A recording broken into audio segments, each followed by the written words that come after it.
So, picture this. You've got a small group of unarmed pilgrims, and they're in a tense standoff in the desert with a powerful, hostile city. What happened next wasn't a battle of swords, it was a battle of wills, and it literally changed the course of history. This is the story of the Treaty of Al-Hudaibiyyah, and trust me, it's a profound masterclass in belief, character, and law, with lessons that are just as relevant today as they were centuries ago. Oh yeah, absolutely. The events surrounding this one treaty are just packed with these timeless lessons. So let's dive in and explore some of these examples to see how the prophet, peace and blessings be upon him, trained his companions, and through them, all of us, to navigate some of life's greatest challenges. All right, let's start with the internal stuff, the very foundation of our actions. The first lesson from Al-Hudaibiyyah tackles two really crucial parts of a believer's personality: how we show respect and how we face the future. Wow. I mean, that's a powerful statement from the prophet. As a general rule, Islam really discourages a leader who desires that people stand up for them just for glorification. It's all about humility, right, for the leader and for the followers. But hold on, does that mean standing up for a leader is always forbidden? And this is where context becomes absolutely key. At Al-Hudaibiyyah, a companion named Al-Mughira ibn Shuba stood on guard right over the prophet. Now, this wasn't for some vain show of glorification, no way. It was a strategic move to show honor and strength in front of the enemy's delegation. So what's the lesson? Intention and context, they change everything. And this whole idea of context and intention, it stretches to our entire outlook on life. The prophet made a super clear distinction between two ways of looking at the world.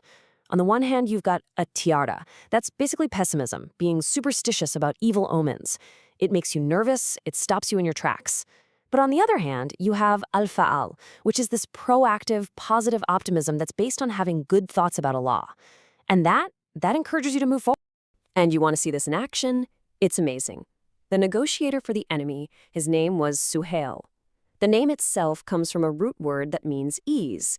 Now, instead of thinking, oh no, here comes the tough negotiation, the prophet immediately saw this as a good sign from Allah, a perfect example of al-fa'al. He even announced it to his companions, turning this really tense moment into one of hope. So, once we've got that correct mindset as our foundation, the next lesson from Al-Hudaibiyyah is all about purifying our core beliefs, our creed. It's about really understanding where power and blessings truly come from. It seems like a simple question, right? But the answer cuts right to the very heart of our faith. During the expedition, it rained one night, and this turned out to be the perfect teaching moment for the prophet to clear up a really common misconception. The prophet explained that anyone who woke up saying, "We got rain because of such and such star," had actually disbelieved. But whoever said, "We've been given rain by the grace and mercy of Allah," that person was a true believer. The difference is crystal clear. Allah is the cause. The stars might be a sign of the timing, but that's it. Okay, so this brings us to another subtle but really important point of creed. The ambassador from the Quraysh, a man named Urwa ibn Masud, was totally shocked when he saw the companions literally rushing to catch the water from the prophet's ablution. So, is that okay? Is it permissible to seek blessings from things touched by righteous people?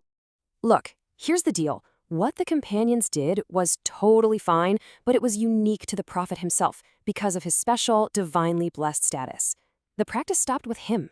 The companions never did this with the best men who came after him, like Abu Bakr or Ammar. They understood that true emulation wasn't about seeking physical blessings from other people, but about imitating the prophet's actions, his character, and his deeds. Okay, so we've talked about belief. Now let's see how that translates into action, into law. Islamic law, or jurisprudence, isn't meant to be rigid or unfeeling, and the events at Al-Hudaibiyyah show us a core principle. When there's real hardship, a law provides ease. Just try to imagine this. You're in this sacred state of ihram for pilgrimage, and you're not allowed to cut your hair, but you have such a bad lice infestation that they are literally falling onto your face. I mean, can you even imagine? This was the painful situation of a companion named Ka'b ibn Ujra. He was in so much distress. And right there, in response to one man's suffering, this verse of the Quran was revealed.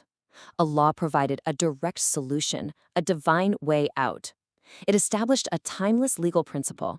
For legitimate need, a prohibition can be lifted, but it comes with a type of compensation called a fidya. And this is where you really see the beauty and the mercy in the law. Ka'ab wasn't just told, shave your head and that's it. He was given 3 clear, manageable options for his ransom. This just shows the incredible balance in Islamic law between upholding the sanctity of rituals and, at the same time, accommodating real human needs. All right, now we get to what might be the toughest, but also the most profound lesson from Al-Hudaibiyyah. It's about leadership, obedience, and trusting the Prophet's wisdom, even when it completely challenges our own understanding. You have to put yourself in their shoes. On the surface, this treaty looked like an absolute humiliation. The Muslims were being turned away from Mecca, and some of the clauses seemed completely unfair, tilted way in favor of the enemy. Great companions, including the mightier Umar, were so upset. Their logic, their sense of honor, everything was screaming at them that this was a huge mistake. But history proved them wrong.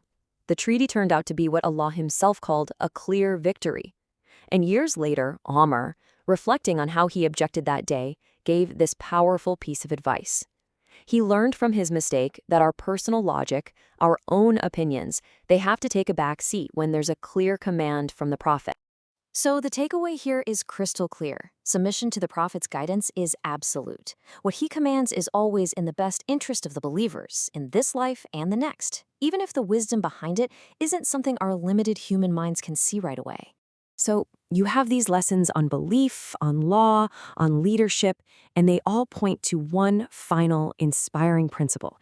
This is the legacy of Al-Hudaibiyyah, how the Prophet taught his companions to see the divine in the everyday. One of the most amazing things about the Prophet's teaching style was his ability to turn seemingly normal everyday actions into profound acts of worship. He connected every moment of life back to the ultimate goal, the hereafter.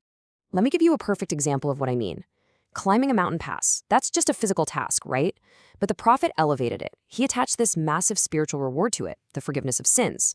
He was teaching them that with the right intention, every single step, every bit of effort can be a way of getting closer to Allah.